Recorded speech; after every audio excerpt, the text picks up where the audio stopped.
Oi, professora Lilian, boa tarde. Me escuta?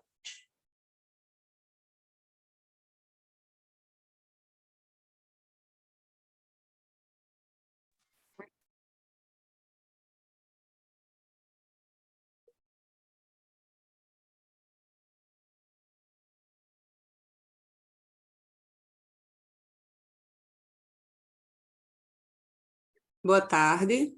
Alguém me escuta? Olá, boa tarde. Olá, tudo bom? Tudo bem, Aline? Tudo bem. Veja só, meu amor, como é teu nome? Andresa? Tudo bom, Andresa? Veja só, eu sou a Aline, eu estou como a segunda apresentação daqui da sala, tá certo? Se Tá, fosse possível, quando os demais chegassem, para que eu apresentasse primeiro, o que é que acontece? Um professor da sala 18, que eu sou coautora dele, ele está no Chile ministrando uma aula. Aí tá. eu vou precisar ou em uma das salas, ou atrasar ou adiantar, entende? Entendi. Tá, Aí eu acho que seria interessante quando todos chegarem, se puderem me oportunizar a primeira apresentação, eu ficaria mais feliz que eu entro na outra. tá bem. Tá O certo? seu é o segundo trabalho, né? O papel do Sim, professor. Tá, isso, perfeito. Boa maravilha. tarde, Boa tarde, professora tudo Lívia. bem? Tudo bem? Eu também gostaria de pedir para adiantar minha apresentação, se eu pudesse ser depois da Aline, que eu não tenho que ir para outra sala, não, mas eu tenho que buscar meu filho na escola, se eu pudesse ser a segunda, eu vou agradecer também. Tá Tá bem, bem. professora. Qual que é o seu tema? Meu é o Observatório de Inovação no Ensino da Engenharia.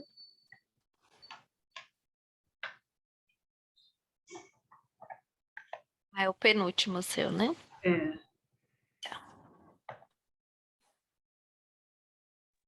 Oi, gente, boa tarde. boa tarde. Boa Boa tarde. tarde. Eu sou a professora Tâmara. Acho que o meu é o quarto trabalho na lista.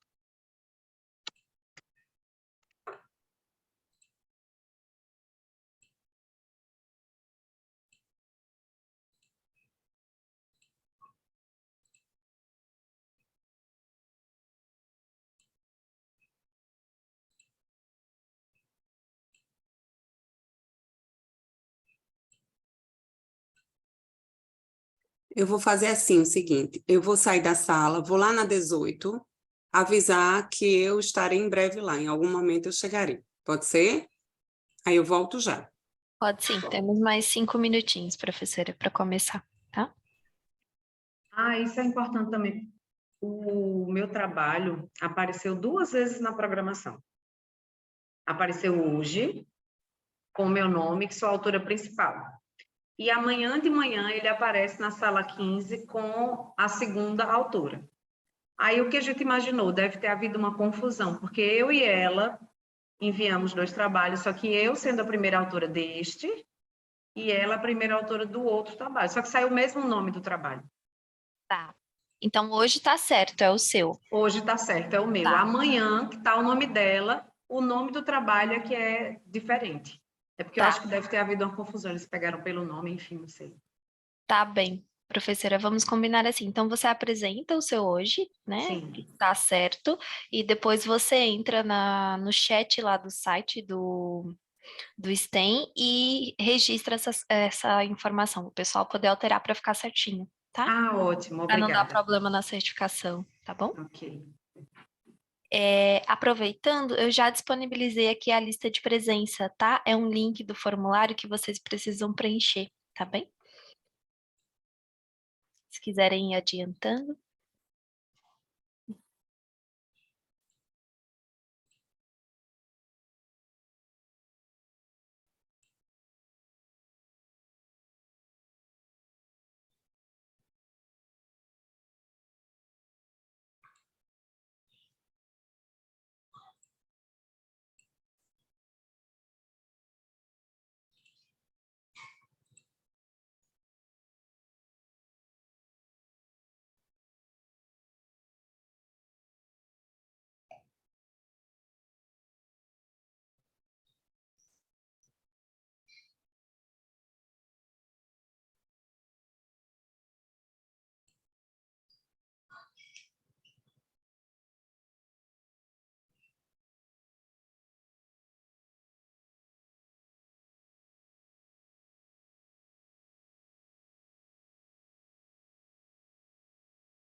Pronto, pessoal, voltei, tá?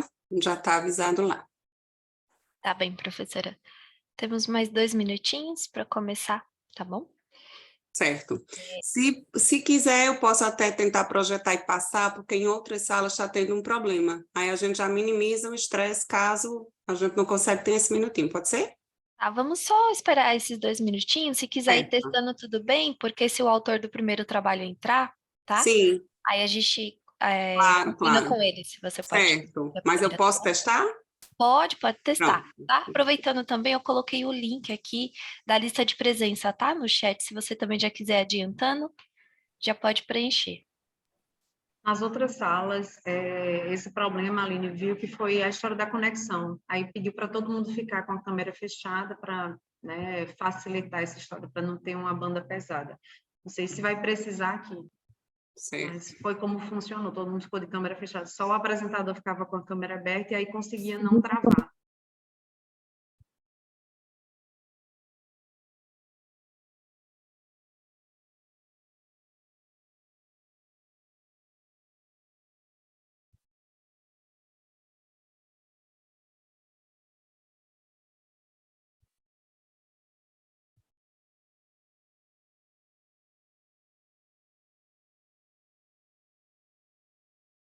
Vocês já veem minha apresentação?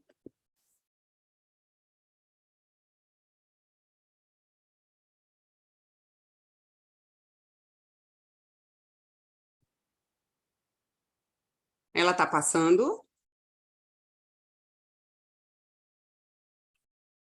Professora, passando, professora, só coloca no modo apresentação para ver se a gente consegue ver. e agora? Não, ainda tá como... Você colocou a tela inteira? Quando você seleciona a opção? Deixa eu tentar de novo.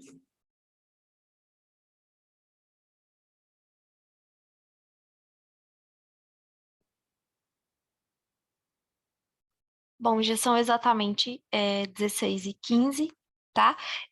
Provavelmente o primeiro autor não entrou ainda, tá, professora Aline? Então, podemos começar por você. Eu sou a Andresa, eu sou da equipe do STEM e vou acompanhá-los, tá? Você terá exatamente 8 minutos para fazer a apresentação e depois nós vamos abrir 5 minutos para a pergunta. Quando tiver faltando 2 minutos, eu vou te interromper, tá bom? Tá preparada? E vamos ver Então, só se eu vamos lá. consigo apresentar em tela cheia, tá certo? Tá Bem, certo. pessoal, boa tarde. Eu vou aqui iniciar para ver se a gente já começa. Consegue ver minha apresentação? Sim, aparece. Veja se consegue colocar aí no modo de apresentação. E aí? Não. Deixa eu tentar de novo. Você tá com 2 telas ou uma? Boa tarde. Boa tarde. Deixa eu só aparecer aqui, peraí. Deixa eu modo de exibição de leitura. Apresentação de slides. Eu coloquei aqui, Está aqui o meu. mas eu não sei porque não está ficando grande.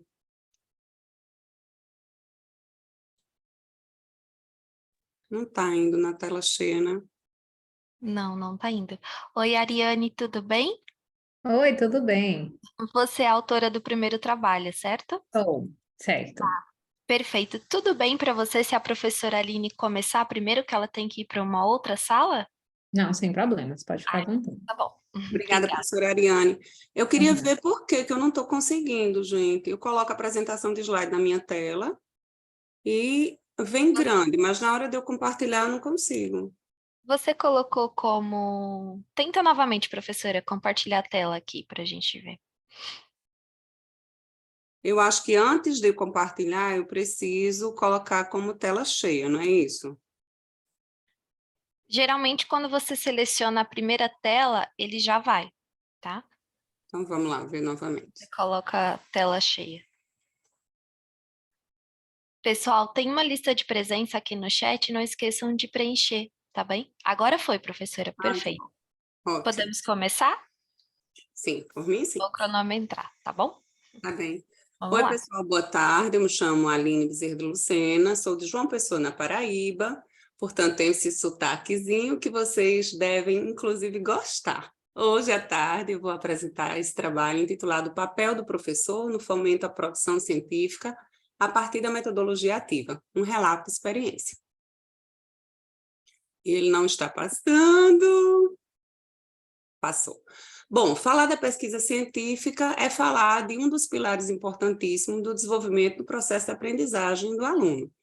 E essa produção de conhecimento é necessária para todas as práticas, assim como na prática da medicina. Medicina é essa que envolve as evidências científicas, a atualização, enfim. Então, é um pilar importante para o desenvolvimento da ciência e estimula a prática do raciocínio crítico, da visão questionadora do aluno e traz um impacto muito positivo na aprendizagem de todos os estudantes. Então, a produção científica, ela vem a partir das publicações, a partir da expertise do aluno de fazer essa busca, auxiliar no desenvolvimento pessoal do acadêmico e do futuro profissional. E essa produção científica, quando ela é sistematizada, a gente acaba que prevê erros a partir da execução sistemática, ela também propicia uma experiência prática de capacitação teórica, de atualização constante e, inclusive, auxilia o aluno no enfrentamento dos desafios da prática clínica. O que é que acontece? Então, nós, professores, temos um papel muito importante nesse direcionamento, nesse estímulo, nessa instigação do nosso corpo discente. E aí, nossa tarefa é fomentar, a partir também das nossas aulas, o surgimento de ideias com problematizações, com questionamentos pertinentes às temáticas, a partir dos cenários de conhecimento, seja ele teórico, seja ele prático, mas também estimulando o aluno a ser o protagonista, a envolvê-lo nesse processo de construção de ideias, dessas ideias potentes para a produção científica. Então, esse trabalho, ele trouxe esse objetivo, relatar a experiência de uma capacitação. Essa capacitação foi ofertada na Semana de Desenvolvimento Docente, agora desse primeiro semestre de 2023. E essa capacitação foi ofertada baseada na metodologia ativa, com enfoque no papel do professor no fomento à produção científica. Então, de que forma a gente pensou nessa capacitação? O tipo de estudo foi um estudo descritivo, do tipo relato de experiência. O local foi na Faculdade Privada da Paraíba, nesse primeiro semestre, onde foi ofertada essa capacitação para 22 professores, 4 membros na PED, que é do Núcleo de Apoio Pedagógico e Experiência Docente da instituição, foi de forma presencial e parte da programação da Semana de Desenvolvimento Docente. E de que forma foi essa dinâmica? Dentre várias temáticas, a temática dessa capacitação foi exatamente a importância da pesquisa acadêmica e o papel do professor no fomento à produção científica, no intuito de, a partir da metodologia ativa, baseada na estratégia da aprendizagem no pequeno grupo, que é isso que, por vezes, a gente oferta ao nosso aluno, mas muitas vezes a gente foi construído, a gente foi, como é que eu posso dizer? Não nos foi ofertada essa estratégia. Hoje a gente leciona a partir do nosso conhecimento teórico e muitas vezes da nossa prática, da nossa praxis, mas às vezes a gente sequer presenciou o que hoje a gente faz em sala de aula. Então, essa capacitação nos colocou justamente nesse papel. E aí foi feito da seguinte forma, foram 22 professores presentes, nós dividimos em 3 pequenos grupos, e cada grupo elegia um representante para coordenar e outro para secretariar, e a partir de disparo de questionamentos e também de problematizações, objetivou-se, ao final, a criação de possibilidades de pesquisa. E essa atividade durou 2 horas. Aqui são algumas evidências, ou seja, já é o resultado, de fato, da nossa capacitação. Então, foi ofertado alguns slides com o título, a gente apresentou de que forma a gente ia fazer isso, falou que era de metodologia ativa, na verdade, a gente nem dividiu os grupos, a gente montou já a mesinha com as cadeiras, mais ou menos uns 10 lugares, e a gente deixou que os professores fossem se sentando aleatoriamente. E aí, o que aconteceu foi que a gente disparou alguns questionamentos, que eu até fiz um print no próximo slide, para a gente refletir, Então, a gente problematizou com alguns questionamentos. Aí eu trouxe para vocês. Conheço que a minha instituição de ensino superior possibilita de oportunidades para pesquisa. O que ela oferta? Então, a gente foi fazendo com que o professor tivesse esse movimento de conscientização do que a nossa IES tem, o que ela oferta e onde eu estou neste momento. Eu utilizo pesquisas e estudos validados em minhas aulas? Porque se eu não o faço, como é que eu vou cobrar e como é que eu posso fomentar do meu aluno a produção científica? Como é que eu oriento meus alunos em produção científica? De que forma eu estimulo essa busca por uma medicina baseada em evidências? Como eu percebo a importância da pesquisa na formação acadêmica de meus discentes? Então, isso era uma provocação para que eles pudessem pensar em conjunto, elaborar uma mini redação, um mini texto, responder, não precisava responder um a um, mas assim muitos fizeram. De que forma posso fomentar a pesquisa em minha praxis? E, por fim, estou disposto a ser o estimulador da pesquisa em IES? Como? Então, a gente fez esse movimento para ele se colocar neste papel. E um outro slide foi, depois dessa reflexão, vamos construir ideias, linhas, temas de pesquisa em nossas áreas de atuação ou áreas de associação. Então, a gente buscou que ele fizesse uma ideia de pesquisa por professor e uma ideia de pesquisa com a associação de 2 ou mais áreas. Por exemplo, geriatria e traumatologia, pneumicárdio, saúde da mulher e endócrino, saúde da criança e psiquiatria. Ou seja, só daquele movimento, a gente também pensar... Oi? Desculpe te interromper. Restam 2 minutos, tá bom? Tá bem, então vou correr. Então, a gente pensou nesse estímulo. Então, aqui são esses registros desse movimento, os professores pensando, refletindo sobre, e concluímos que tratou-se de um movimento de muito aprendizado, retirou-se o foco de um treinamento onde o palestrante é o ator principal, com a metodologia meramente expositiva e depositária, e a partir dessa metodologia, a partir da APG, Aprendizagem Pequeno Grupo, foi possível exaltar os docentes enquanto sujeitos ativos no processo da participação do treinamento, sendo eles responsáveis por buscar todo o conhecimento possível sobre o tema, passar para os demais colegas de uma forma alegre, engajada, e, sobretudo, com muita troca de conhecimento e oportunizar a mesma estratégia que pode ser implementada e reproduzida em sala de aula, fomentando a produção científica durante toda a trajetória acadêmica junto aos discentes. E a participação dos professores e o estímulo desses junto aos alunos em vivências baseadas nessas metodologias ativas que oportunizam a participação coletiva, com humanização, com estímulo à reflexão, à criticidade dos envolvidos, podem auxiliar no olhar dinâmico e ativo em todo o processo educacional, sendo de suma importância para estimular a formação de profissionais com competências, habilidades e atitudes necessárias para o desenvolvimento da profissão médica com excelência. São algumas referências e meu muito obrigada. E me disponibilizo a responder quaisquer dúvidas ou receber qualquer sugestão ou crítica. Muito obrigada. Muito obrigada, professora. Parabéns pelo trabalho, ficou muito bacana e acabou exatamente no tempo certo. Alguém tem alguma pergunta? Não? Então podemos seguir, professora Ariane? Vamos lá? Eu vou só pedir licença, como eu falei anteriormente, tá bem, pessoal? Muito boa apresentação a todos, muito obrigada. Tá bem, professora. Não esqueça a lista de presença, tá bem? De assinar. Já ia Está aqui esquecer. no chat, tá bom? E para quem chegou agora, eu disponibilizei uma lista de presença, é importante vocês assinarem, tá bem? Para o certificado.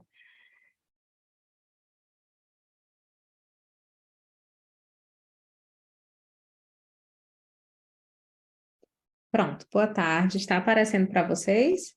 Tá aparecendo, professora. Você terá 8 minutos, tá bom? Quando faltar 2 minutos, eu vou te interromper, tá bem? Tá bom, muito obrigada. Tá preparada? Estou preparada, eu só quero conseguir passar. Ah, deu certo, pronto. Deixa eu só tirar aqui do meio para começar. Perfeito. Vamos lá. O nosso tema é o relato de experiências sobre o ensino de empreendedorismo na medicina, desenvolvendo ideias de negócios em educação e saúde, em saúde e educação.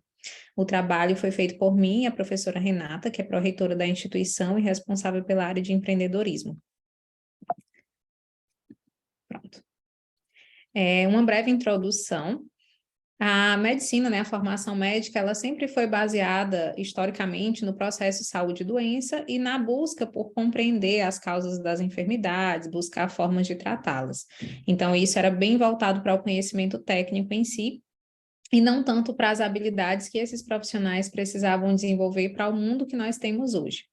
Então, os egressos de medicina precisam de habilidades de comunicação, persuasão, resolução de problemas e empreendedorismo, para que eles consigam atuar de forma mais efetiva em um mercado que tem se transformado ao longo dos anos e se tornado cada vez mais exigente e mais competitivo.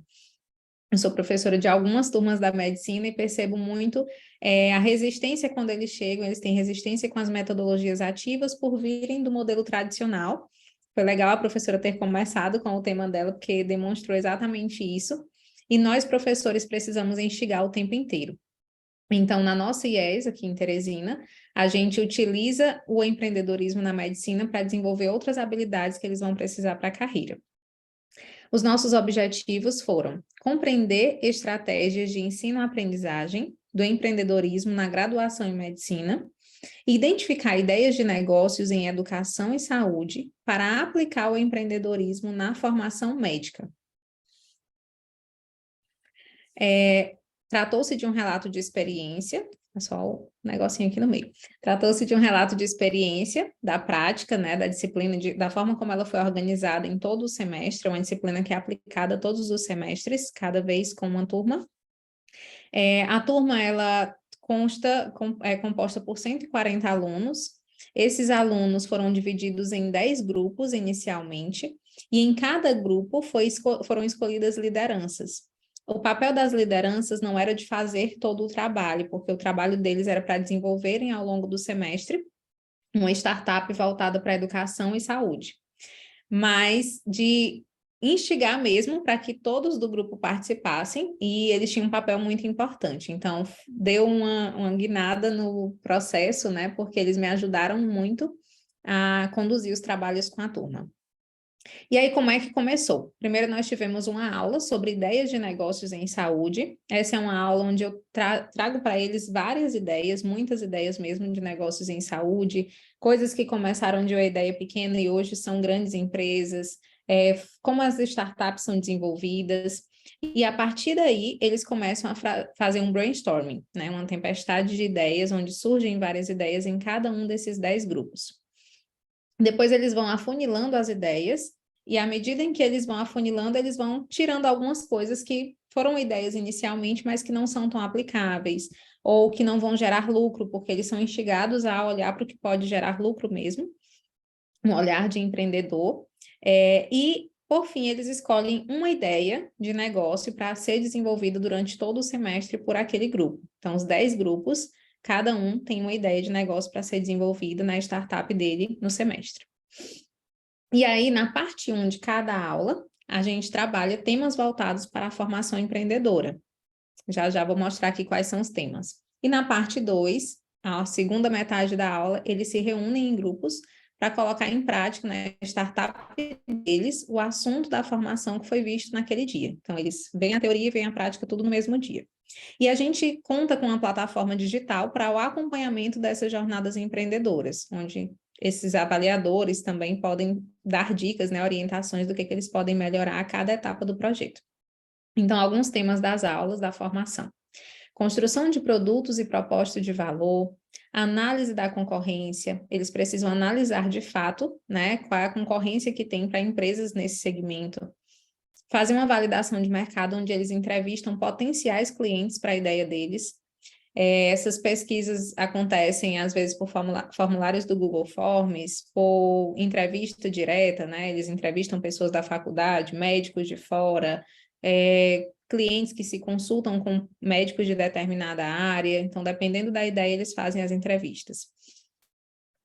Vimos também sobre entrega de valor, canais de aquisição, marketing, né? Estratégias de marketing e crescimento para as empresas, modelo de negócios, finanças. Eles precisam entender sobre finanças para conseguirem gerir bem as empresas deles, e eles aplicam tudo isso.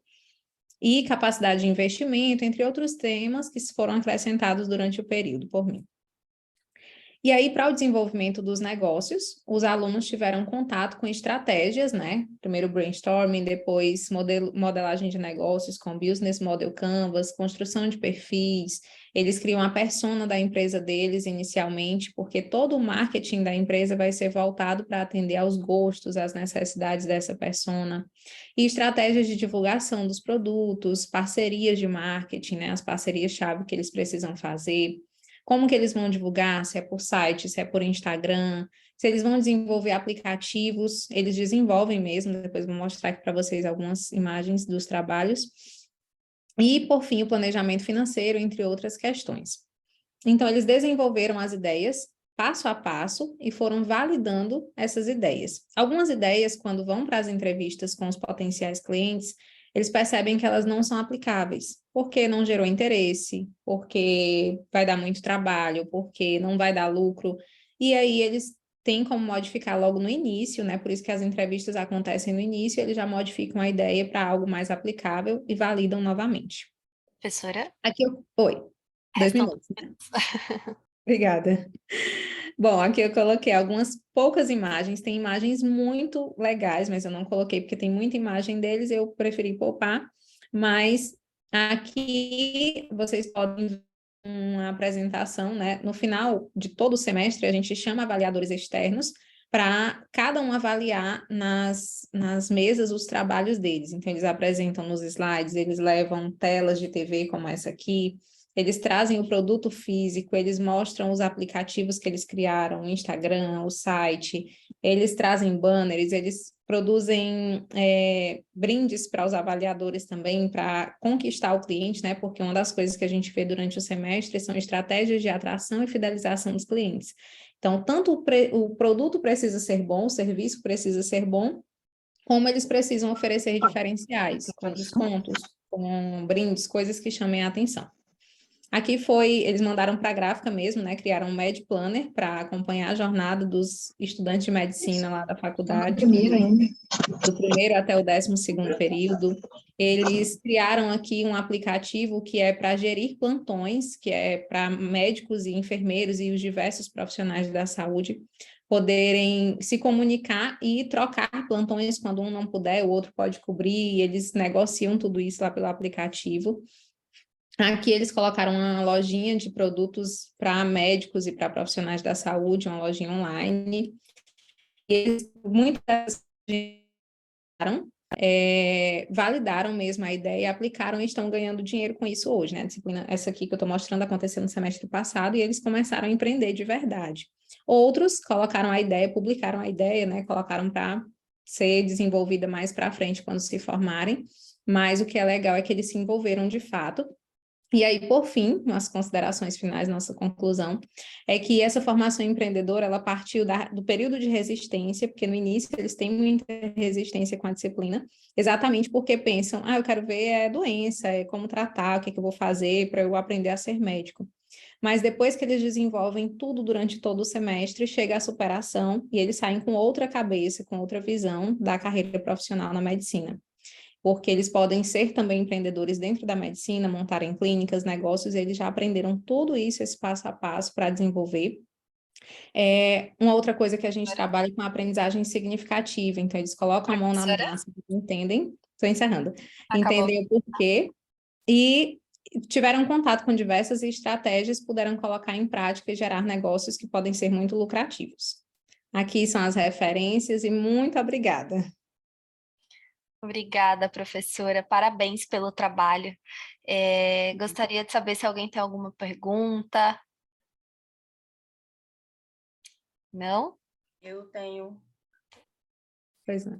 Meu nome é Gláucia e eu queria perguntar a Ariane, esse projeto que você executou, ele foi em qual módulo, em qual conteúdo? Foi uma disciplina à parte? Não foi em disciplina? Em qual disciplina que você leciona com essa turma? Perfeito. Interessantíssimo, e achei que assim, a gente podia acrescentar isso aqui para nós também. Perfeito, professora. É uma disciplina à parte, uma disciplina eletiva, feita no 4º período, né? Disponibilizada para eles no 4º período, e acaba que todo mundo vai, fica uma turma bem grande, então gera muitos negócios interessantes por conta disso. A disciplina é empreendedorismo. Empreendedorismo. Educação médica. Uhum. Tá ótimo, então, obrigada. Por nada. Se precisar de alguma coisa também para implantar, pode contar comigo, tá? Ótimo, vou pegar seu contato. Tá bom. Obrigada. Por nada. Obrigada, professora. Alguém tem mais alguma pergunta? Posso perguntar? Até te mandei uma mensagem aí, Ariane, para a gente trocar ideia também. Eu também sou professora de empreendedorismo, só que na área da elétrica. Ah, que legal. E a jornada que a gente desenvolve aqui é muito parecida com a sua. Vocês usam a plataforma Wadawane? Sim, Ah, exatamente. legal. Eu identifiquei, a gente também está Muito bom. usando, né? Também depois quero o seu contato para a gente trocar uma ideia. Eu também trabalhei com o Health Tech no semestre passado, em parceria com o hospital local aqui. Então, eu estou mais ou menos com esse pezinho na saúde também, mas do lado da engenharia, né? Mas legal, parabéns pelo seu trabalho, tá? Obrigada, professora. Uhum.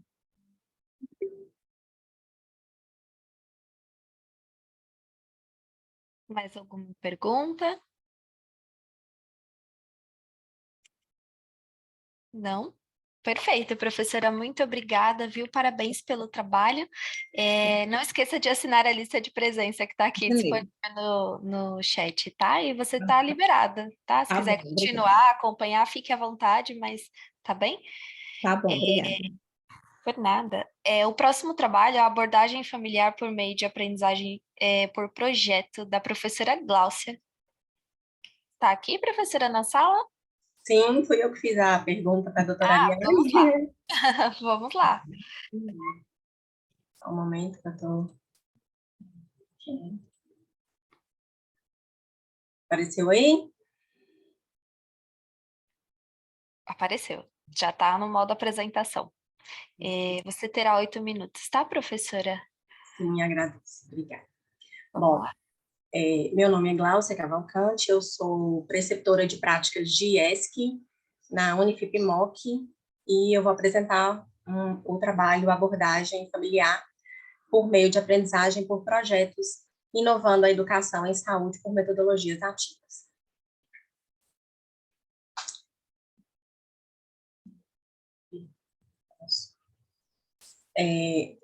A educação superior, ela passa por transformações na formação dos estudantes, né? A gente está vendo isso muito claramente. E para que o acadêmico ele seja promotor da sua própria ação educativa, é preciso que a gente consiga incorporar novas estratégias pedagógicas. As metodologias ativas, elas têm uma concepção crítico-reflexiva e isso estimula o processo ensino-aprendizagem, faz com que o aluno busque o conhecimento. O Ministério da Saúde, em paralelo com o Ministério da Educação, eles propõem o uso dessas metodologias ativas com o intuito de aproximar o estudante da realidade de saúde da sociedade, produzindo ações de promoção de saúde a partir de problemas reais, propondo soluções para esses problemas. A aprendizagem baseada em projeto é uma metodologia sistêmica que envolve os alunos na aquisição de conhecimento e habilidades através da busca de questionamento e desenvolvendo atividades práticas planejadas com o intuito de promover uma aprendizagem eficaz. O objetivo desse trabalho é relatar a experiência do uso de metodologias ativas com instrumento de aprendizado, vivenciando de forma significativa os problemas de saúde da população e elaborar possíveis soluções ou melhoria na qualidade de vida. Esse trabalho é um estudo descritivo do tipo relato de experiência, de aulas práticas que foram realizadas com os acadêmicos do terceiro período do curso de medicina da Unifip-MOC, aqui em Montes Claros, Minas Gerais. Foi utilizada a aprendizagem baseada em projeto como uma estratégia para tornar essas práticas mais significativas para o aluno, para que não fosse uma coisa muito solta, diminuindo essa passividade dos alunos, desenvolvendo neles autonomia, o engajamento, a partir da realidade, que no nosso caso é uma realidade local. Esses alunos, inicialmente, eles foram estimulados a falar um pouco sobre o conhecimento prévio que eles tinham a respeito de conceitos de família e as formas de abordagem familiar. Então, nós colocamos sobre a mesa lá alguns papéis, alguns tipos de família, só que todos virados, né, embocados, sem aparecer, e cada um pegou aleatoriamente. E aí eles foram discutindo. Então, quem pegou tal tipo de família? E eles foram comentando o que você tem de informação, de conhecimento a esse respeito. E uns sabiam algumas coisas, outros completaram. Então, foi uma discussão dos tipos de família. Foi uma discussão extremamente proveitosa. E, a partir daí, houve uma análise de prontuários que foram selecionados por mim e pelos agentes comunitários de saúde, e foram escolhidas 2 famílias. Esses alunos escolheram 2 famílias e cada subgrupo ia acompanhar uma família durante todo o período do segundo semestre do ano passado, 2022. Esse acompanhamento seria feito através de visitas domiciliares periódicas, e nessas visitas eles iriam fazer entrevistas e colocar em prática as ferramentas de abordagem familiar. Nesse momento, nós abordamos, que foi assim, um momento bem ímpar, eu considerei, nós abordamos a importância do respeito às famílias. Eles estavam adentrando as casas das pessoas, então o respeito àquelas famílias, o não julgamento às escolhas que cada um tivesse, então cada tipo de família, e a nossa missão enquanto auxiliadores da saúde. No final do trabalho, do projeto, de toda a investigação, foi elaborado um plano terapêutico singular, que é uma ferramenta de cuidado da família ou do indivíduo, considerando suas individualidades. E esse PTS, que é o plano terapêutico singular, ele foi elaborado a partir de necessidades detectadas nessas entrevistas. Esse plano terapêutico singular envolvia vários profissionais de diferentes áreas da saúde que iriam auxiliar ao cuidado àquela família. Como resultados, então, houve, ao final, uma exposição desse PTS, desse plano terapêutico, para toda a equipe envolvida, a equipe de saúde da família e aqueles outros que não faziam parte, mas iriam estar envolvidos nesse processo. E foi um momento, assim, que eu achei excelente, porque foi um momento de revelar as experiências por eles vivenciadas. Então, aquele sentimento que cada um teve, as experiências, eles colocaram ali naquele momento. As expectativas, o que eles aprenderam, e isso possibilitou uma discussão riquíssima, ampliação do conhecimento deles sobre aquele tema, né, que foi abordado. Os resultados dessa prática mostraram uma melhora considerável no desempenho desses estudantes nas avaliações e um olhar mais reflexivo e mais humanizado para as questões de saúde da população. Os alunos puderam desenvolver com essa prática o pensamento crítico, ajudando na formação de um profissional que pode transformar a sua realidade. Então, nós percebemos, a partir daí, que as metodologias ativas, elas são importantes estratégias para a instrumentalização dos docentes na construção do conhecimento a partir de situações reais. Professora? Sim? Restam 2 minutos, tá bom? Essas são as referências utilizadas em todo o trabalho. E nessa última página, eu deixo aí uma frase do célebre Paulo Freire, que nos faz pensar, né? Educação não transforma o mundo, educação muda pessoas e pessoas transformam o mundo. Obrigada. Muito bom, professora, parabéns. Obrigada. Vamos ver se alguém tem alguma pergunta.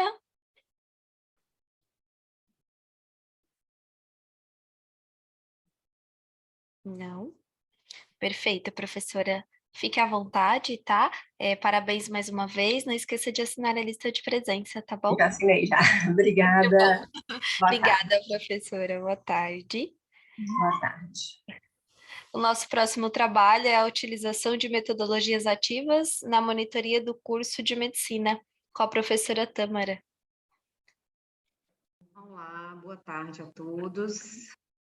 Vou aqui compartilhar minha tela, vamos ver se vai dar tudo certo.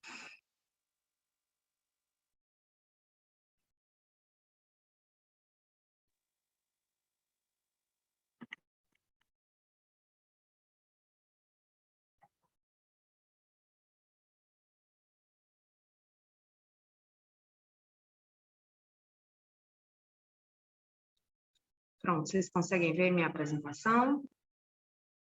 Sim, professora, perfeito. Está em tela cheia. Está preparada? Podemos começar? Podemos começar. Vamos lá. Então, boa tarde, eu me chamo professora Tâmara. Eu queria apresentar para vocês aqui a experiência que nós trouxemos das metodologias ativas no curso de medicina. E a proposta do trabalho foi justamente mostrar a vocês como foi a incorporação dessas metodologias no contexto da monitoria, né? Dentro do curso de medicina, a gente tem um eixo que é os sistemas orgânicos integrados, e nesse eixo, não está passando.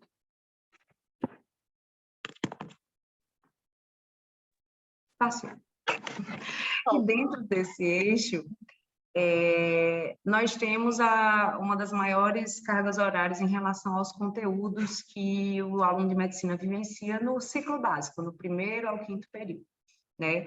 Então, o foco do nosso trabalho é justamente trazer a incorporação de tudo aquilo que as metodologias ativas vêm proporcionando, de mudanças e transformações no ensino superior, né? E aí, se a gente fizer bem o contexto da graduação em medicina, desde 2014, quando as diretrizes curriculares nacionais propuseram a incorporação das metodologias ativas como ferramentas de aprendizagem, a gente tem conseguido trazer cada vez mais uma maior participação do estudante, um estímulo ao seu raciocínio clínico, trabalho em equipe e uma aprendizagem colaborativa dentro do contexto da graduação, né? A matriz curricular vigente no curso de medicina, do grupo AFIA, ela é uma matriz centrada nas metodologias ativas, então a gente quis proporcionar também essa vivência das metodologias ativas para o espaço da monitoria, a iniciação à docência. E foi justamente esse movimento que nós fizemos no semestre passado e estamos fazendo também nesse semestre. Então, o objetivo do nosso trabalho é apresentar a utilização dessas estratégias de metodologias ativas nas atividades do curso de medicina, nos eixos dos sistemas orgânicos integrados e evidenciar os benefícios para os estudantes que participaram dessas atividades, né? Então, o trabalho trata de um relato de experiência teórico-prático, que iniciou no semestre 22.2, na Faculdade de Ciências Médicas da Paraíba, dentro do grupo AFIA. Esse trabalho permanece, né? Então, ele ainda está em andamento. O recorte que nós trouxemos aqui do STEM foi o produto do semestre passado. O público-alvo que recebe as ações diretas dessa monitoria são os estudantes do primeiro ao quinto período da graduação do curso de medicina. E os monitores também são monitores da graduação de medicina, certo? Então, o pré-requisito para ele adentrar a monitoria é que ele já tenha concluído o semestre referente àquele período de monitoria no eixo SOI. Foi realizado, para que a gente pudesse alcançar esse processo de implementação de metodologias ativas, um treinamento para os monitores. Então, foi a primeira etapa do nosso processo. Assim que a gente realizou o processo de submissão da monitoria, os monitores do eixo SOI foram todos treinados para que as atividades que eles desenvolvessem fossem todas pautadas nas estratégias ativas de aprendizagem, onde a gente apresentou as diversas possibilidades de uso dentro do contexto da monitoria, como utilização de situações problemas, games, diagramas e fluxogramas analisadores, uso de ferramentas online para a realização de quiz ou ferramentas, né, manuais, exercícios dirigidos para o conteúdo da aprendizagem, seguidos por um feedback sobre esses exercícios e a metodologia por rodízio por estações. Ao longo do semestre 22.2, os monitores realizavam sessões de mais ou menos 2 horas de duração, onde o foco era realizar, por meio da estratégia de rodízio por estações, uma possibilidade diversa de revisão de conteúdos. Então, a gente organizava a cada estação uma revisão de um conteúdo de uma semana específica, onde os alunos tinham a oportunidade de aprender sobre e revisar os conteúdos que já tinham sido trabalhados dentro do eixo SOI. Como a gente está falando de um processo de monitoria, é importante lembrar que todos os conteúdos que foram trabalhados na monitoria já tinham sido previamente abordados no eixo dentro das estratégias de aprendizagem, seja a PG, a palestra ou o próprio laboratório. Então, o espaço da monitoria era mais um espaço de oportunizar o aprendizado desse estudante. o que nós observamos como os resultados do nosso trabalho, né? Os alunos que fizeram parte do processo de aprendizagem das monitorias em SOI, eles relataram uma ampla aprendizagem focada justamente nessa possibilidade de, como eles já tinham estudado o conteúdo, já tinham tido o primeiro contato, na monitoria eles estavam conseguindo revisar, compartilhar o conhecimento e ensinar para os outros colegas e para os seus pares aquilo que essa aprendizagem inicialmente tinha iniciado no espaço de sala de aula, e ela volta dentro de uma espiral construtivista a ser consolidada dentro de um espaço de monitoria, fortalecendo, inclusive, o vínculo e a relação entre os monitores e os estudantes da graduação, certo? Nessa perspectiva, o foco do trabalho sempre foi fazer com que o estudante pudesse fortalecer não somente o processo de aprendizagem do conteúdo, mas que ele conseguisse estabelecer as relações com esse conteúdo com a prática clínica, né? Então, de fato, todo o formato da monitoria foi também de possibilitar esse estudante exercitar também sobre a aprendizagem do conteúdo a que ele tinha sido ofertado. Aqui estão algumas imagens para vocês verem. Esse aqui foi o bannerzinho do nosso treinamento com os monitores, né? Como é que a gente fez, trabalhou. Aqui algumas fotos dos monitores construindo com os alunos, discutindo a partir dos casos clínicos, das situações, problemas. Mas também a gente foi para o espaço das APGs, dos laboratórios, para fazer todo esse movimento de utilização dos diferentes espaços da faculdade para o uso das metodologias ativas, né? Utilizando nossas ferramentas com ampla possibilidade. Aqui embaixo, um print de um game que eles fizeram dentro de um jogo, de uma revisão da semana 4 a 6. Já perto da semana de prova, eles começam a fazer quiz também dentro do espaço da monitoria. Então, a gente conseguiu ofertar para o aluno diversas possibilidades. Para concluir, o que a gente destaca? Que as monitorias são fundamentais na formação acadêmica por revisitar os conhecimentos e estimular a iniciação da docência. Quando a gente traz essa experiência sobre a metodologia ativa, a gente evidencia ainda mais o engajamento e integração por parte dos estudantes, melhorando não só a aprendizagem significativa, mas a satisfação do estudante ao longo de todo o processo, né? Essas foram as referências utilizadas. E deixo aqui o meu contato, caso vocês tenham alguma dúvida. Muito obrigada. Obrigada, professora. Nem lhe interrompi, porque você fez ali uma excelente gestão do tempo. Deu certinho, porque 8 minutos. Eu estou aqui com um cronômetro. Maravilha.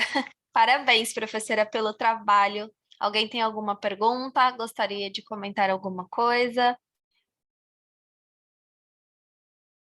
Não? Parabéns, professora. Você está liberada. Não esqueça de assinar a lista, tá? Tá aqui no chat, tá bom? E parabéns mais uma vez. Muito bom o seu trabalho. Nós temos aqui mais 2 trabalhos, que é o do professor Herbert, eu acho que ele está aqui na sala, e da professora Ângela. E na sequência nós teríamos da professora Lília. A professora Lília, ela comentou comigo no início que ela precisa sair um pouquinho mais cedo, acho que pegar o filhinho dela na escola. Tudo bem se a gente adiantar o dela, professor Herbert? E professora Ângela, tudo bem para vocês? Perfeito. Tudo ótimo. Obrigada, viu? Professora Lília? Tá por aqui com o tema do seu trabalho? Professora, eu vou pedir para o professor para seguir. Eu tinha te chamado e você não respondeu.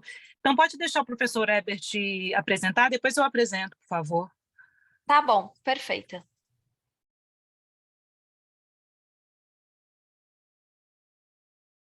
Vamos lá, professor? Olá, pessoal, boa tarde. Deixa só eu compartilhar aqui com vocês a minha tela.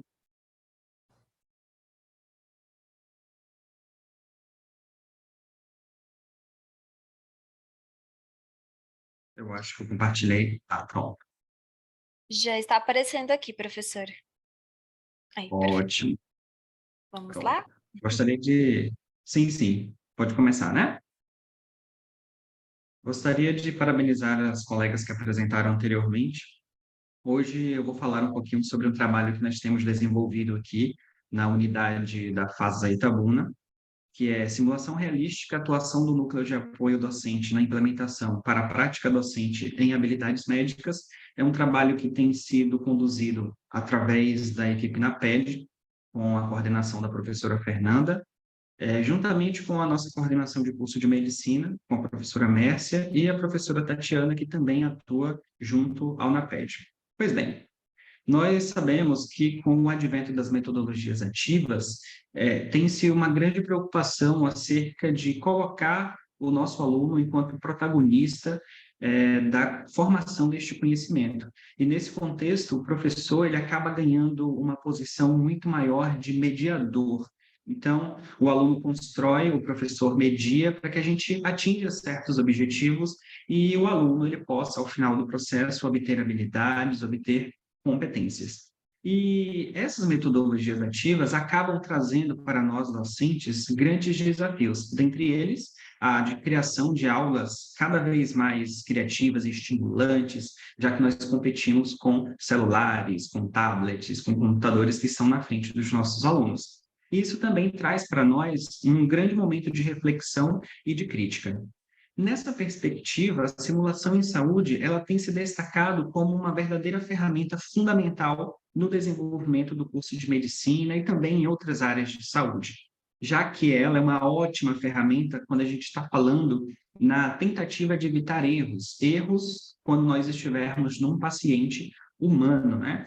Alguns levantamentos realizados mostram que nós temos aí uma média de 70 mil mortes causadas por conta de erro na área da saúde, e esse é um número que preocupa bastante todos nós, né? E se pode ser minimizado, por que não? Nessa perspectiva é que a criação de cenários cada vez mais realistas, com base na realidade, torna-se fundamental, porque além da gente cativar o aluno, a gente vai estimular essa prática e essa minimização de erros. Entretanto, a simulação em saúde em si, ela não é uma ferramenta mágica. Para que a gente tenha um bom sucesso na introdução dessas ferramentas, a gente precisa seguir alguns caminhos, né? São estes caminhos: um bom planejamento, a gente precisa saber exatamente até onde a gente quer ir com esse aluno, tá? E isso a gente só sabe baseando a nossa prática no nosso instrumento, né? No instrumento de avaliação, no instrumento da disciplina, que vai nortear o que é o conteúdo, o que é a habilidade que eu desejo desenvolver, bem como ter um objetivo bem construído, definir a estrutura, o formato da simulação realística, descrever bem o caso e proporcionar este realismo, bem como realizar um briefing, um debriefing e a avaliação, que nada mais é do que o período anterior, durante e um período posterior à aplicação dessa simulação em saúde. E aqui na unidade, nós começamos a prestar atenção em algumas coisas. Por exemplo, nós temos um centro de simulação em saúde e percebemos que, em alguns momentos, durante o semestre letivo, ele acabava ficando subutilizado. E isso chamou a atenção da equipe do NAPED, já que nós temos uma integrante que é capacitada para atuar em centro de simulação realística, e isso, a partir deste incômodo, nós decidimos, por que não agir para modificar este cenário, né? E quando a gente foi fazer um levantamento com o porquê que os professores não estavam utilizando tanto esse centro, percebemos que eles tinham dificuldade na construção de roteiro e tinham também uma dificuldade em criar o processo avaliativo a partir desta simulação realística. Foi aí que a gente, então, idealizou esse trabalho com a proposta de apresentar as práticas de simulação para esses professores, tendo um foco na disciplina de habilidades e atitudes médicas, que é um grande eixo da formação médica, montar com o professor um manual de práticas para que a gente possa conduzir dentro desse centro de simulação e ele servir de documento para utilização futura, bem como instituir dentro desse espaço de simulação um espaço aberto para que a gente possa discutir não só com o aluno, mas entre professores também, para que haja esse crescimento do ponto de vista estratégico. Bem, e a metodologia que a gente empregou para atingir esses objetivos? Ela foi basicamente qualitativa, exploratória, descritiva, Quem participou desse processo de construção foram os professores de RAM, do 1º ao 8º período, apenas lembrando que RAM é habilidades e atitudes médicas, para quem não está aí familiarizado, aqui na Faculdade de Itabuna, tá? Na Faculdade de Santo Agostinho de Itabuna. Nós também tivemos o apoio do Núcleo de Apoio Pedagógico e Experiência Docente, que é o NAPED, e a participação da coordenação do Centro de Simulação Realística neste contexto. Bem, e um pouco dos nossos resultados para vocês. Primeiro, acerca da participação dos nossos docentes, né? Nós tivemos um grande engajamento, não só dos docentes, mas dos discentes.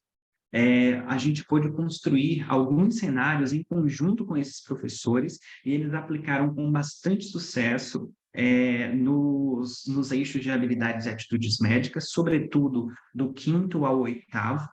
Aqui vocês estão vendo uma imagem de uma simulação que foi feita acerca de urgência e emergência.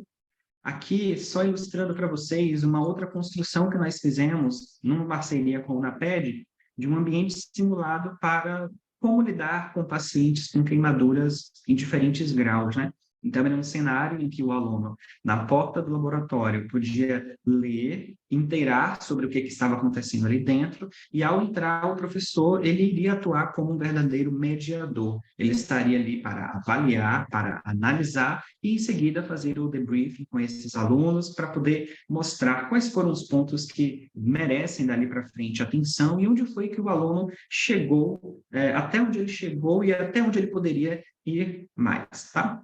Pois bem, aqui é um outro cenário, dessa vez construído para uma RCP, né, uma ressuscitação cardiopulmonar, também na mesma perspectiva de uma construção conjunta. Bem, vale ressaltar que a equipe do NAPED entra nesse contexto apenas como um suporte, já que é o professor o verdadeiro responsável por montar essas aulas. A equipe NAPED vem, então, com o expertise, né? Como é que eu monto isso? E o que é que a gente percebe e traz como discussão? Percebemos que essas simulações realísticas estimularam muito a percepção dos alunos, que começaram a entender os contextos nos quais eles seriam inseridos posteriormente na prática em campo. Além disso, percebemos que a comunicação assertiva ela foi muito trabalhada e implementada nas práticas dali em diante, e isso também acabou afetando o trabalho cooperativo. E, por fim, isso fez com que nós... Certinho. Por fim, isso fez com que nós pudéssemos construir instrumentos essenciais para elaborar novos cenários e continuarmos nesse trabalho. Isso, claro, mostra para a gente que é um trabalho em progresso, a gente está ainda construindo muitos desses outros cenários, justamente para deixar, tanto para os professores que estão na casa, quanto aqueles que virão trabalhar conosco futuramente. Aqui algumas das referências que nós utilizamos para a construção do trabalho, e eu agradeço a todos pela atenção. Muito bom, professor, parabéns. Obrigada. Gostaria de saber se alguém tem alguma pergunta para o professor, gostaria de fazer algum comentário. Não? Oi, eu queria tirar só uma dúvida. Pois não. Rapidinho. Eu sou a professora Estela e eu não percebi você falando a respeito do meu trabalho. Eu queria tirar essa dúvida, porque ainda falta... Faltam mais 3 pessoas, professora. O seu é o último, tá bom? Ah, tá bom, Nós obrigada. estamos na sequência, tá bom? Tá, obrigada. Professora, acredito que não temos pergunta. Parabéns mais uma vez. Você está liberado, tá? Não esqueça de assinar a lista de presença que está aqui no chat, tá bem? Imagina, eu que agradeço, já assinei. Obrigado, viu? Eu que agradeço. Professora Ana Maria? Boa tarde. Boa tarde. Você que fará a apresentação, né? Isso mesmo. Tá, perfeita. Vamos lá, você terá 8 minutos, tá bom? Tá ótimo. Só começar a compartilhar aqui primeiro.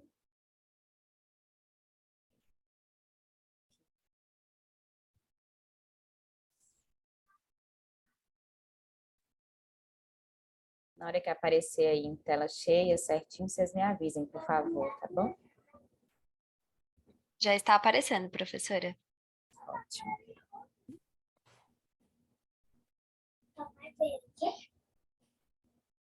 Vou começar, então. O trabalho, né, o título do nosso trabalho é Storytelling como metodologia ativa no ensino da neurociência. Esse trabalho, ele foi é uma prática que foi realizada na minha aula e na aula da professora Ângela, e também com parceria da professora Elisa, que é a nossa coordenadora aqui do NAPED, e da monitora da disciplina, que é a acadêmica Maria Fernanda dos Santos Nascimento, né? Então, a utilização das metodologias ativas, em especial no ensino da neurociência, tem nos auxiliado muito na psicologia, porque essa é uma área em que os alunos apresentam um grande interesse, porém eles trazem uma grande resistência, né? Os alunos, eles acreditam que ao optar por uma graduação, eles não vão ter contato mais com outros conhecimentos, né? Então, o aluno, ele vai fazer biologia, ele acha que ele não vai ter mais matemática, ele vai fazer psicologia, ele acha que ele não vai ter mais biologia. Então, ainda que eles queiram muito entender sobre a neurociência, sobre as bases biológicas do comportamento, eles têm um bloqueio muito grande, porque eles acham que não vão conseguir aprender, né? Então, nessa área, as metodologias ativas, elas têm um papel ainda mais importante, né? Um papel primordial mesmo para auxiliar na construção desse aprendizado de uma forma mais ativa para esses alunos. Em especial, o storytelling, que foi a opção que a gente utilizou para essa aula, né, para essa atividade com os alunos, ela possibilita uma participação protagonista, em que eles trabalham muito a autonomia, já que eles é que vão contar a história, criar a história, e no caso aqui especificamente, encenar a história criada, e trabalham muito a criatividade, o que acaba gerando uma interação muito grande entre eles e também com o professor. Os nossos alunos, eles realizaram esse trabalho no terceiro período e eles tiveram a disciplina de Psicologia e Artes no primeiro período do curso. Então, isso auxiliou muito na hora da realização da atividade, né, para que eles pudessem interagir entre eles e se divertirem ali também com a atividade. O objetivo, então, é apresentar uma experiência com a metodologia ativa Storytelling em aula de neurociência no curso de Psicologia. O trabalho, ele foi realizado como aula prática em sala de aula, e o tema da aula era trabalhar o córtex pré-frontal humano e as funções executivas. Então, a gente queria que os alunos pudessem entender na prática, em situações do próprio cotidiano, como essas funções cognitivas mais complexas, elas são essenciais para o nosso dia a dia. Foi realizada com acadêmicos do terceiro período do curso de Psicologia, as turmas do matutino e do noturno, agora nesse semestre de 2023, nesse primeiro semestre. Os alunos foram, então, divididos em 3 grupos, e cada grupo ficou responsável por uma das 3 principais funções executivas do córtex pré-frontal. Então, apenas para contextualizar, né, o córtex pré-frontal é a área do nosso cérebro responsável pela nossa cognição, pela nossa racionalidade, planejamento estratégico, capacidade de regulação emocional, e essas 3 funções em especial, elas nos auxiliam muito a lidar com situações próprias do dia a dia, da vida, do nosso cotidiano. Situações simples e também mais complexas. Cada grupo ficou responsável por criar uma cena representando o bom e o mau funcionamento da função executiva que ficou responsável. Então, aqui eu trouxe, escolhi uma cena de cada uma das turmas, né? Não daria tempo para explicar as cenas do matutino e do noturno, então coloquei aqui, tanto no resumo quanto na apresentação, algumas cenas que foram produzidas pelos alunos. Para ilustrarem a memória de trabalho, que é a nossa capacidade de trazer à tona memórias que são úteis para a execução de uma tarefa e silenciar as memórias inúteis naquele momento, os acadêmicos contaram e ensinaram um episódio de um reality show de culinária, onde uma das participantes, ela lembrava corretamente das regras passadas e obtinha o sucesso ali na produção da receita, e a outra participante, devido até mesmo à questão emocional, estava muito perdida na escolha dos ingredientes, na produção da sua receita e não alcançando o sucesso. Em relação à flexibilidade cognitiva, que é a nossa capacidade de pensar fora da caixa, de lidar com imprevistos e planejar estratégias novas, os alunos encenaram uma aula de neurociência, eles me imitaram, literalmente, na encenação, em que o professor, após ter um imprevisto com material para a aula, ele criou uma nova estratégia de condução. Alguns alunos conseguiram lidar bem com aquela nova estratégia, com aquela aula diferenciada devido à ausência do material planejado, mas outros alunos apresentaram uma grande dificuldade por terem uma rigidez cognitiva muito grande e não conseguiram se adequar bem àquela nova proposta. Na encenação sobre o controle inibitório, que é a nossa capacidade de deixar de fazer o que se quer para fazer o que é mais adequado socialmente, os alunos criaram uma narrativa na qual duas jovens estavam na academia e uma delas resiste à vontade de comprar pastéis de um ambulante que passava ali pela academia, mas a outra não consegue resistir, ainda que as duas tivessem feito um planejamento juntas de ficarem focadas nos exercícios físicos e na dieta. Ao final, os acadêmicos relataram terem compreendido muito bem as encenações que retratavam narrativas comuns do cotidiano e o conteúdo trabalhado naquela aula. Para Valença e Tostes, uma história possibilita a transmissão de conceitos através de narrativas que tenham significado para as audiências, por conta dos seus contextos sociais e culturais. Então, após a encenação, os alunos eles foram criando novos exemplos, né? Eu fui dando a eles a oportunidade de falar em novas possibilidades, e isso fez com que eles percebessem realmente como essas funções, que na teoria poderiam parecer algo muito distante, eram muito presentes, né? São muito presentes e muito úteis na nossa vida. Aqui algumas evidências, algumas fotos da prática, né, em que esses alunos eles foram realizando ali as suas encenações, né? Então nós temos aqui fotos dos grupos produzindo as suas cenas, e foi possível então concluir que o storytelling permite e permitiu para esses alunos um protagonismo muito importante, produziu interação entre eles e entre os alunos e os professores, no caso, em especial eu e a professora Ângela, possibilitando a retenção do conhecimento no longo prazo e a construção de conexões cognitivas positivas.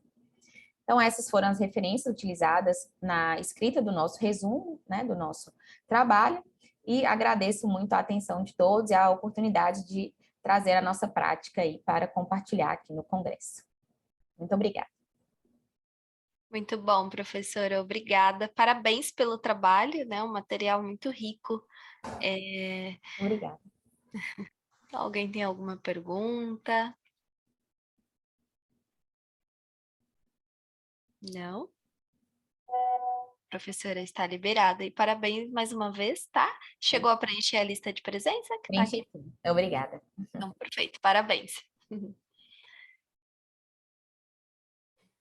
O nosso próximo trabalho é com a professora Lília. Professora, está por aqui? Sim. Vamos lá?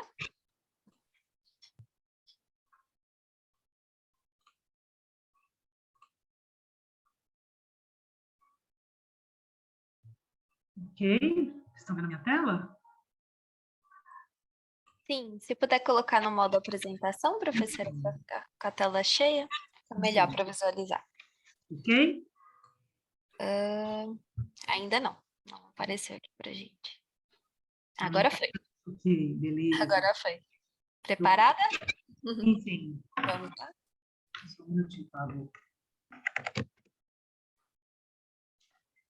Pessoal, então, boa tarde a todas e todos, né? Meu nome é Lília. Vou fazer a apresentação, então, desse resumo expandido, né? Que é resultado de um trabalho, né? Em conjunto com a professora Cláudia, a estudante Jéssica, os professores Vitor e Walter, né? Da Universidade Federal de Itajubá. Esse projeto, ele está sendo feito pelo financiamento da FAPEMIG, que é a Fundação de Apoio à Pesquisa do Estado de Minas Gerais. E nós somos integrantes do grupo de pesquisa e metodologias ativas do ensino superior, né, com professores aí da Universidade Federal de Itajubá. Então, aqui estamos nós, né, os professores, né, responsáveis por este estudo, eu, a professora Cláudia, a estudante Jéssica, o professor Vitor e o professor Walter, né. O nosso projeto, né, ele visa a criação de um observatório, né, do ensino da engenharia, né. O objetivo desse observatório é dar visibilidade às práticas pedagógicas em instituições de ensino da engenharia, principalmente instituições públicas, né, do Estado de Minas Gerais. E esse projeto, né, esse artigo que nós estamos apresentando aqui no STEM, ele é um dos primeiros passos da construção desse observatório, né. Então, em Minas Gerais, né, existem aproximadamente 19 instituições de ensino de engenharia, né, públicas, né, espalhadas aí por todo o território de Minas Gerais, e essas 19 instituições, elas têm por volta de 219 cursos de engenharia que são oferecidos. Então, dentro do nosso projeto, né, que é o Observatório de Inovação do Ensino da Engenharia, nós estamos fazendo, então, uma varredura em todas essas instituições para identificar aquelas instituições que utilizam as práticas, né, de metodologias ativas de ensino-aprendizagem. Então, no nosso trabalho, né, a primeira etapa é fazer a gente, né, que a gente fez, está apresentando nesse resumo, é a varredura dos projetos pedagógicos de cursos, né, desses cursos de engenharia das instituições de ensino, né, em Minas Gerais. Nessa varredura, nós buscamos, né, por citações de termos referentes às estratégias ativas de aprendizagem, e por meio dessa varredura foi possível, então, classificar essas instituições, né, pela utilização desses termos, e também identificar aquelas práticas, né, de atividades de aprendizagem ativa mais utilizadas nessas instituições. Algumas referências importantes do nosso trabalho, né, esse capítulo de livro de Caldeira, que inclusive nós somos coautores desse capítulo, né, que evidencia vários benefícios, né, da aprendizagem ativa nos cursos de engenharia, e nós também utilizamos, né, esse artigo de Pinto também e outros autores, que também faz uma varredura em outras instituições de ensino de engenharia ao redor do Brasil. Então, esses foram dois trabalhos muito importantes para o nosso estudo, né? Aqui, então, a gente pode ver uma visão dessas 19 instituições, né, organizadas aqui pela quantidade de menções de termos relativos à aprendizagem ativa, né, nessas instituições. Então, a gente tem aqui as primeiras instituições com a quantidade maior de citações, né? Então, fazendo essa varredura em todos os PPCs dos cursos de engenharia dessas instituições, a gente encontra aqui, né, o quanto que esses termos são citados nesse processo de planejamento dos cursos, né? E aqui a gente vê os termos mais utilizados. Então, como eu falei antes, os autores, né, Pinto et al., de 2020, eles elencaram 45 termos relativos à aprendizagem ativa, e nós seguimos essa literatura para a gente, então, identificar quais os termos que a gente ia utilizar nessa varredura, né? Então, dos termos mais utilizados aí, a palavra jogos, e outros termos, né, relativos ao PBL, ao projeto interdisciplinar, e várias outras, né, abordagens que a gente conhece aí na prática, né, foram mencionadas nesses PPCs.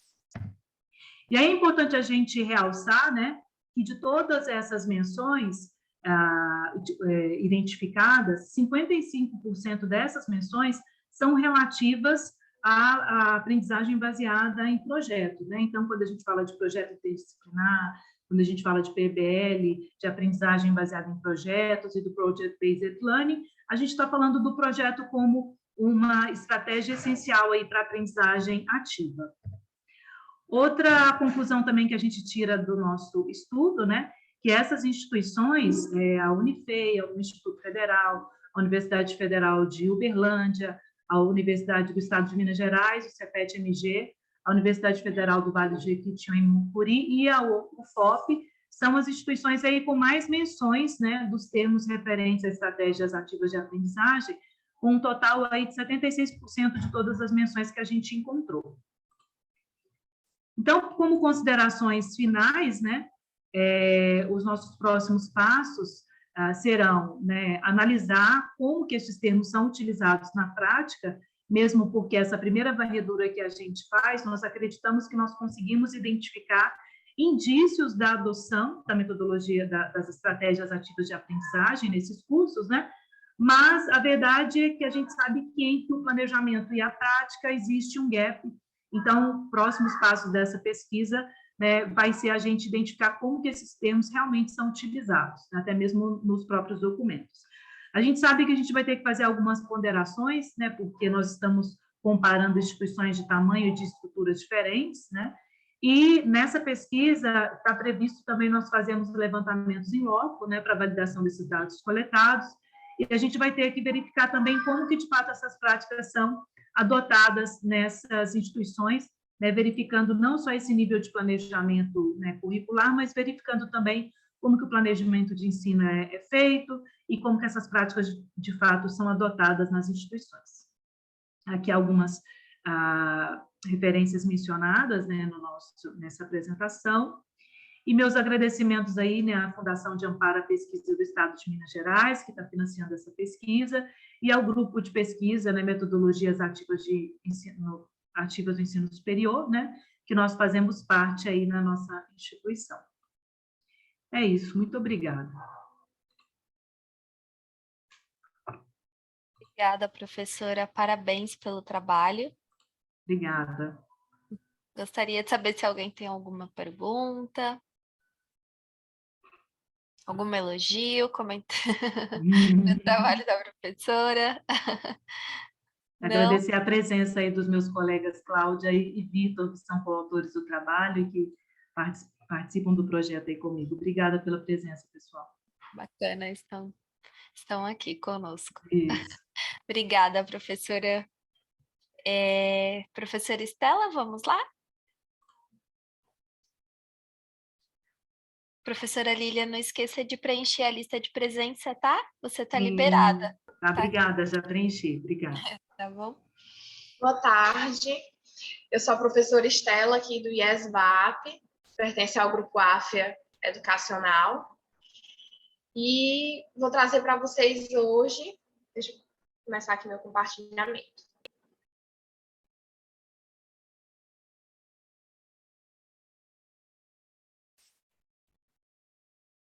Vocês conseguem visualizar? Está carregando, professora, ainda. Aí. Agora apareceu. Só colocar no modo apresentação, tá?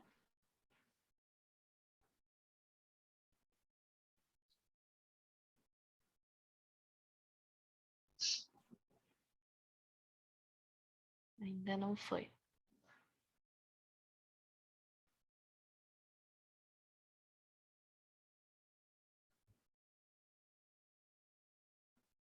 Não foi, professora. Agora foi. Foi? Ah, ótimo. Então, hoje deu certo, né? Deu sim. Obrigada. Então, eu trago para vocês hoje aqui algumas considerações a respeito do nosso trabalho, que é o uso da ferramenta IDOART na construção do contrato de convivência. Eu e os meus colegas aí, a Tatiana e o professor Renildo também.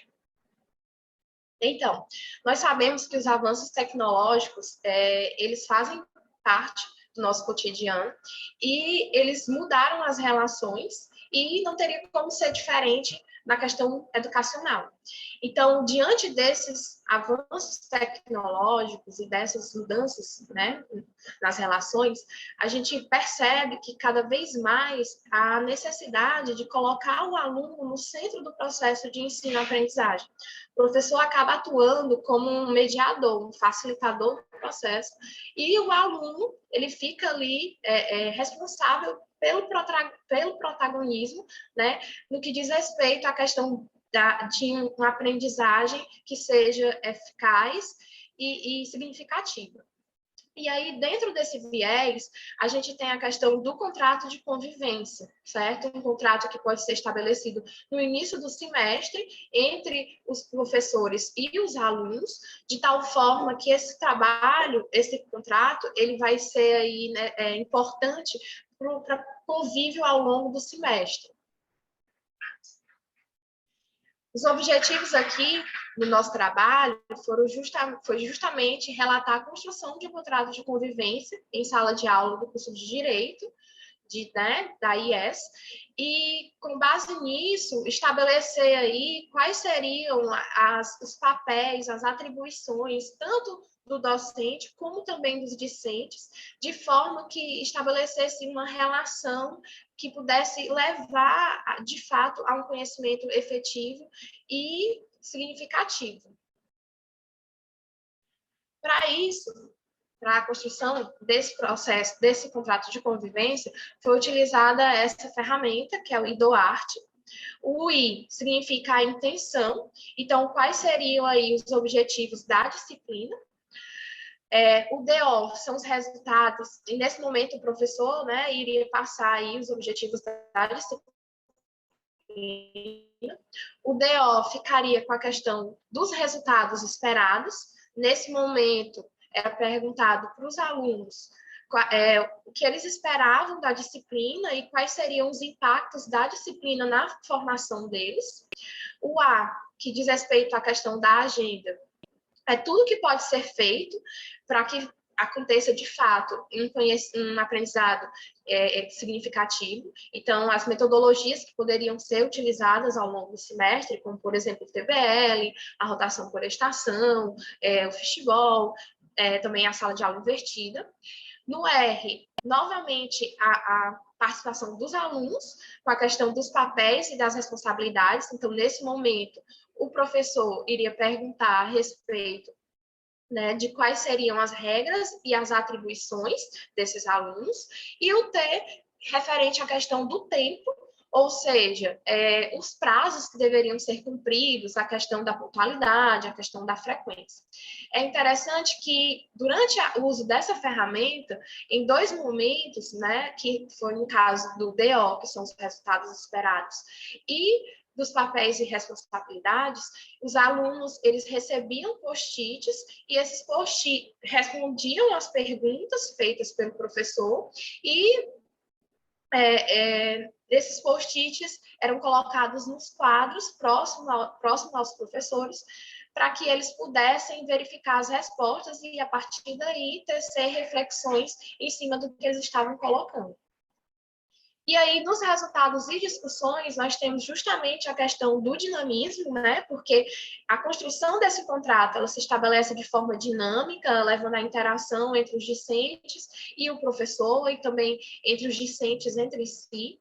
E aí a gente pode constatar, ao longo dessa construção, o engajamento dos alunos para a construção desse contrato. E é um contrato interessante, porque ele pode trazer à tona questões que são importantes para a sala de aula, são importantes para que o professor ele conheça aquele ambiente onde ele vai estar trabalhando ao longo do semestre e possa traçar estratégias que estejam de acordo com a realidade daquela turma. E aí, por isso, trazendo a questão da reflexão, né, colocando pontos que precisavam ali ser discutidos, melhorados e tudo. Também a questão da colaboração, porque exige aí uma interação, tanto entre os alunos como entre o professor, então todos são responsáveis, e também tem a questão da empatia. Por quê? Porque a gente sabe que hoje em dia a gente não precisa, a questão do aprendizado não é só assimilar o conteúdo, mas também ser capaz de gerenciar a questão do seu emocional. Então, quando a gente coloca para trabalhar a empatia, a gente pode proporcionar essa questão do gerenciamento do emocional, que também é muito importante para a questão do aprendizado nos dias atuais, visto que hoje em dia não é só a assimilação de conteúdos, e sim também ser capaz de gerir o nosso emocional. Então, isso é interessante porque faz com que os alunos eles criem vínculos entre si, entre o professor também, e assim possa se estabelecer ali uma relação pacífica e que vá conseguir lá no final do semestre produzir aquele conhecimento que realmente é significativo. E aí, nas conclusões, a gente tem que esse contrato de convivência, ele é uma ferramenta importante para definir tanto os papéis e responsabilidades, né, dos discentes, do professor e também a questão da IES, certo? E, além disso, é um momento interessante no início do semestre, porque, de forma conjunta, vai permitir ali a interação entre os discentes e os docentes, a fim de estabelecer quais são as regras, quais são as atribuições, e isso vai acabar impactando mais à frente na questão do semestre ser, de fato, um semestre mais tranquilo e, no final do semestre, aquele conhecimento ele ser, de fato, um conhecimento significativo, eficaz, que vai agregar e que também vai trabalhar outras questões que não se limitam apenas à questão de assimilação de conteúdos. Aqui são algumas referências que eu utilizei para o trabalho, né? Nós utilizamos para o trabalho. E, por fim, eu agradeço aí a disponibilidade de vocês. Obrigada. Obrigada, professora. Parabéns. Muito bom o seu trabalho. né? Não sei se alguém tem alguma pergunta. Professora Anne, professora Ana Maria e a professora Lília ainda estão aqui conosco. Eu gostaria só de reforçar aí o trabalho incrível, a Estela, que é nossa professora, a professora Estela tem feito um trabalho maravilhoso junto aos alunos do direito, né? A gente tem acompanhado em tão pouco tempo. E assim, parabéns, Estela, pela apresentação, por essa boa prática, pelo seu engajamento aí na sala de aula, né? E é um prazer tê-la aqui.